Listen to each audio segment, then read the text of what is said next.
Welcome back. I'm visiting here today with Lee Richter. Lee, welcome to today's show. Thank you. I'm glad to be here. So, Lee, before we get into all the companies you created and what you're doing today, for the listeners, can you give some background of how you got to where you are today? Sure. Maybe starting from, where you grew up and out of college. Excellent. Yeah, I'd be happy to. Thank you for asking. Let's see. I'm originally a Jersey girl. Grew up in the Northeast on the Jersey Shore and about a half an hour outside of New York City. And basically started being an entrepreneur when I was 6 years old, when I got a SAG card and started doing commercials. And I was in the advertising industry from the age 6 to 12 and did national commercials, did catalog, photo shoots, and things like that. So I caught the advertising bug early and the entrepreneur bug early, and the creative spirit has been in me ever since. And growing up in the Northeast, I worked at the Twin Towers, actually. Had many years where we worked in a studio like this that was just basically a place that controlled sound and light and created a scene. So early on, I learned what it was like to be a brand ambassador and be a spokesperson for brands. And through high school, enjoyed learning and connecting and being with other kids. Then went to moved to Delaware with my mom.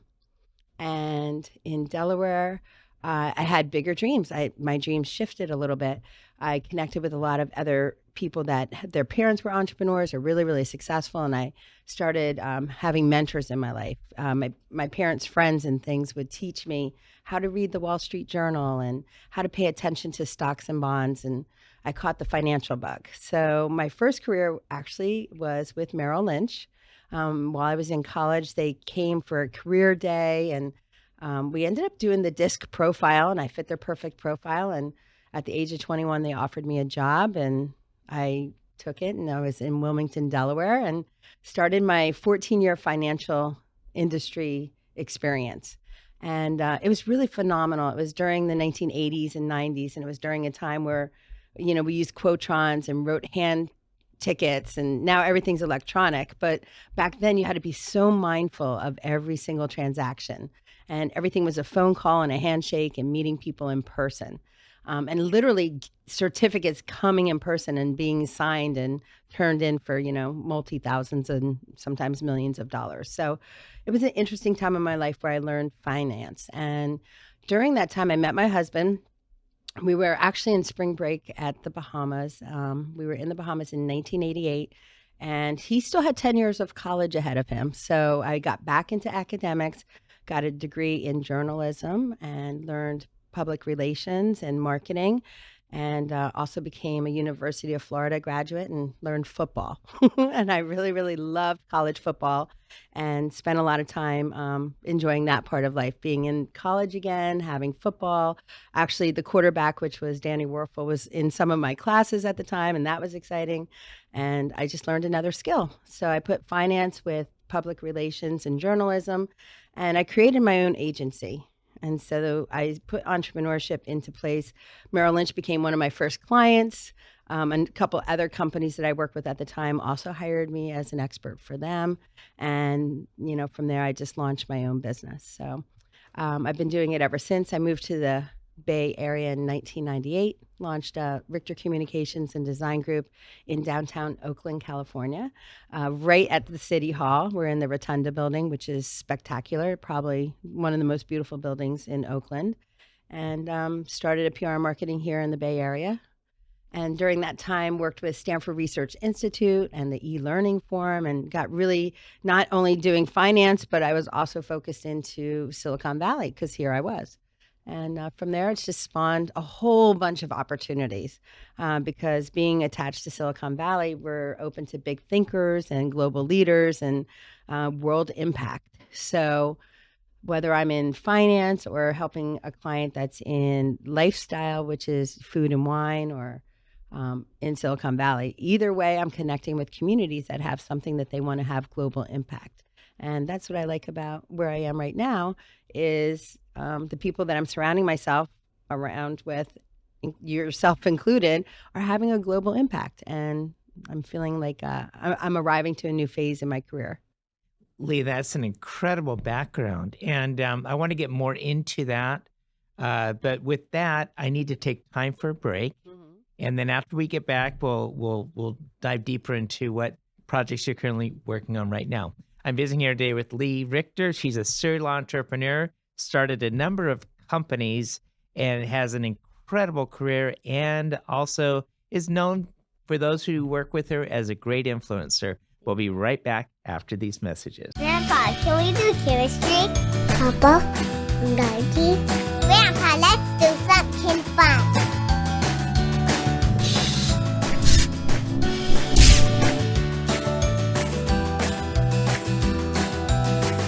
We'll help you stay organized so you can focus on what really matters in life. Give us a call today and see how we can help you start saving taxes.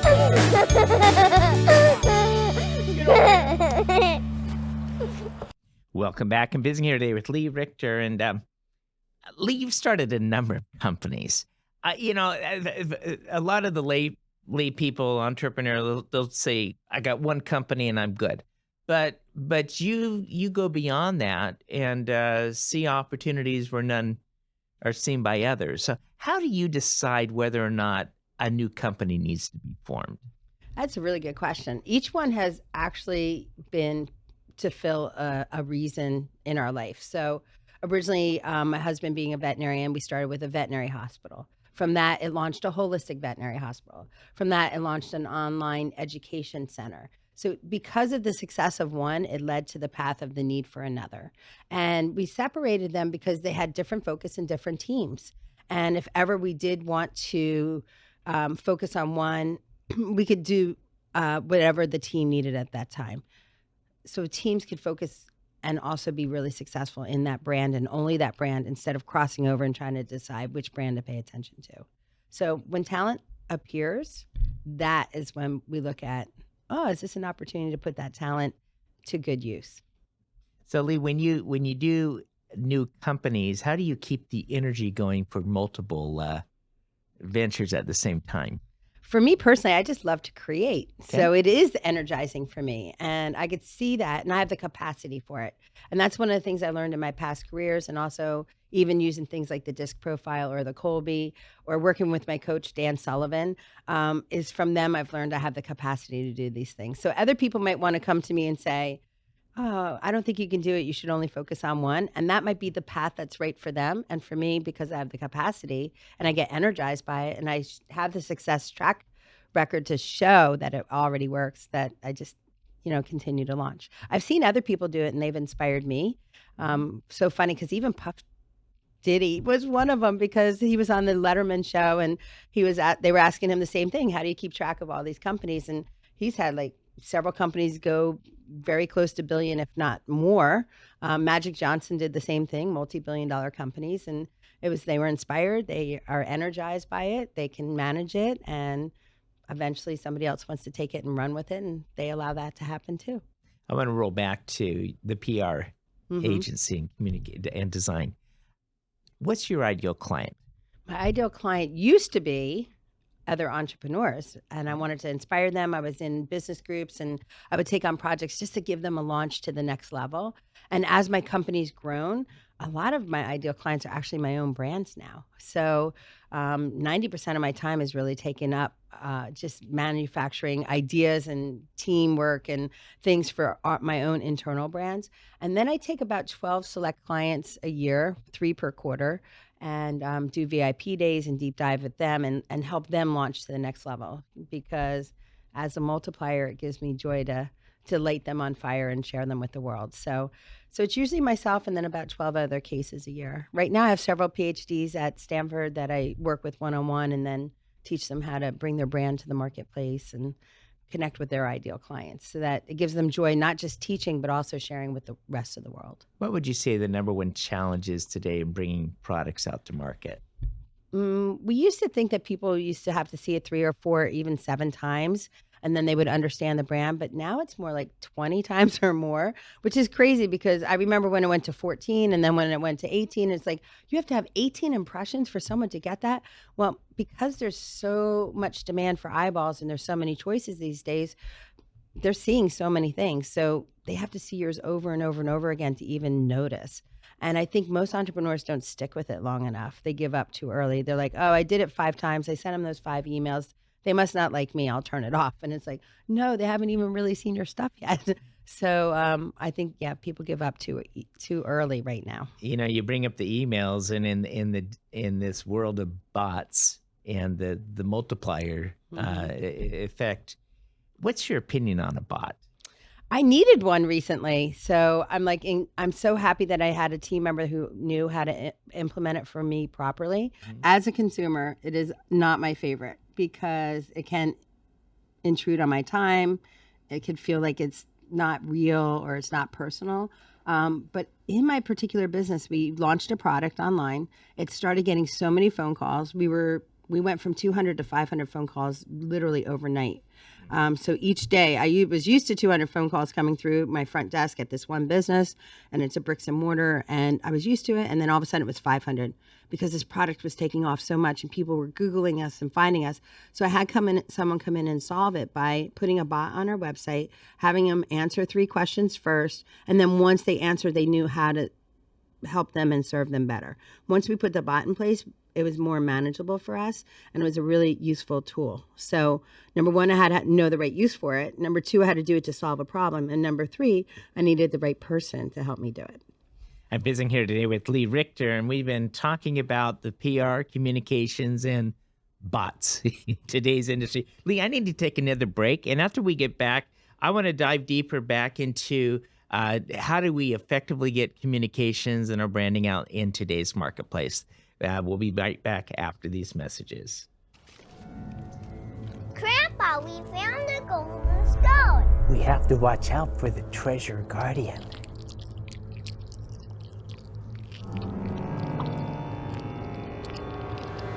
Oh no, the treasure guardians! Since you can't take your wealth with you, spend time with your family. Groco, servicing family office needs. Hey, here we go. Now watch this. Since 1964. Welcome back. I'm visiting here today with Lee Richter. And Lee, this is incredible. We've heard about the history of your career. You've not just done one company, but you've done many companies, and also have had a special focus into PR, advertising, and design, company design. I want to turn the tables on this last segment and jump into free speech. And first of all, let's talk about what is a free speech.